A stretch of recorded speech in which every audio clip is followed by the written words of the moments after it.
প্রিয় দর্শক মণ্ডলী, আসসালামু আলাইকুম। এটা হলো মেঘনা নদী, ভৈরব আশুগঞ্জের ব্রিজ, মেঘনা নদীর উপর।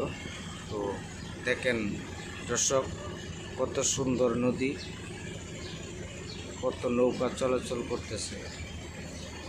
এই ঘাট থেকে ও ঘাট যাচ্ছে নৌকা। আসলে দর্শক, আমরা মানুষের জীবনে কিন্তু একই। এই ঘাট থেকে ও ঘাট যায়, ও ঘাট থেকে ও ঘাট যায়, তেমনি নৌকাও। দর্শক, আসলেই আমাদের বাংলাদেশ নদীমাতৃক দেশ, দেখতে খুব সুন্দর।